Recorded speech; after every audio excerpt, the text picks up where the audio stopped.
धार्मिक स्थळाजवळ QR code लावून देणगी जमा करणाऱ्या एका रॅकेटचा नागपूरमध्ये ATSच्या कर्मचाऱ्यांनी भांडाफोड केलेला आहे।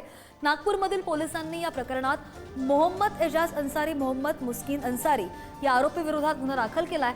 त्याची काही टेरर लिंक आहे का किंवा हा पैसा टेरर फंडिंगचा भाग आहे का, या सगळ्याची आता चौकशी पोलीस करतात आणि या प्रकरणामध्ये आणखी आरोपी वाढण्याची शक्यता सुद्धा वर्तवली जाते।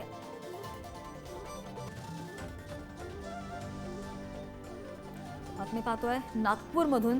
नागपूर पोलिसांकडून या संदर्भातला सगळा तपास सुरू आहे। धार्मिक स्थळाजवळ QR कोड लावून देणगी जमा करणाऱ्या एका रॅकेटचा नागपूर ATSच्या कर्मचाऱ्यांनी भांडाफोड केलेला आहे। नागपूरमधील पोलिसांनी या प्रकरणामध्ये एका व्यक्तीला अटक सुद्धा केलेली आहे। आरोपी विरोधात गुन्हा दाखल झालेला आहे। त्याची काही टेरर लिंक आहे का किंवा हा पैसा टेरर फंडिंगचा भाग आहे का, याची चौकशी सध्या पोलीस करतायत। एजाज अन्सारी या व्यक्तीने त्या संस्थेमध्ये जे पैसे येणारे आहेत हे त्यांनी इतरत्र न जाऊ देता स्वतःचा QR स्कॅन दिला आणि लोकांना अपील केलं की या मदरसासाठी जे काही मदत लागेल ती मदत तुम्ही या QR स्कॅनमध्ये पाठवू शकता। आणि सदरचे QR स्कॅन हे त्या संस्थेचे नसून त्याचे पर्सनल होते। त्याने जवळपास 68,59,000 या एवढी अमाऊंट त्या खात्यामध्ये, त्या QR स्कॅन खात्यामध्ये आलेली आहे। कलम 314, 316 आणि 318 अन्वये गुन्हा दाखल करण्यात आलेला आहे। सदर गुन्ह्याचा तपास प्राथमिकदृष्ट्या सुरू आहे आणि या संदर्भात अधिकची माहिती घेऊयात। आमचे प्रतिनिधी जितेंद्र शिंगाडे आपल्या सोबत आहेत। जितेंद्र, हा नेमका प्रकार समोर कसा आला आणि आतापर्यंतच्या पोलिसांच्या तपासामध्ये नेमकं काय उघडकीस आलंय?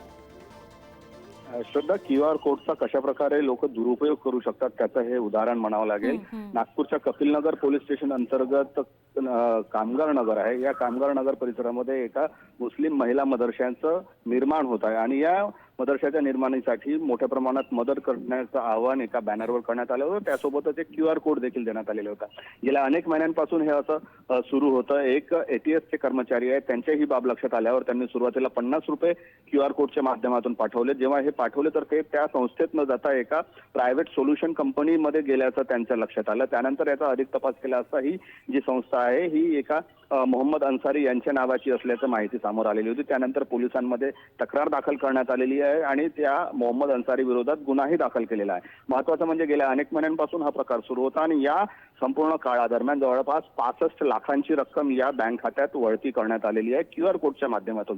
आता ही जी रक्कम आहे ही नेमकी कोणाच्या कामासाठी वापरण्यात आलेली आहे, खासगी कामासाठी वापरण्यात आलेली आहे, वैयक्तिक कामासाठी, की आणखी याची कुठली टेरर लिंक आहे का, याचा तपास आता पोलीस करत आहेत। एकदा बँकेकडून ती स्टेटमेंट घेणार आहेत पोलीस आणि त्यानंतर जे आहे ते पुढील कारवाई करण्याचं पोलिसांनी माहिती दिलेली आहे। मात्र या प्रकारे QR कोडचा कुठलीही शहानिशा न करता अशा प्रकारचं फंडिंग करणं किंवा QR कोडद्वारे पैसे देणं हे किती धोकादायक असू शकतो हे या माध्यमातून एकदा पुन्हा समोर आलेलं आहे। अगदी जितेंद्र, बरोबर आहे। 65 लाख बराच मोठा आकडा आहे, मात्र उशिरा का होईना पोलिसांना आरोपीला पकडण्यामध्ये यश आलेलं आहे।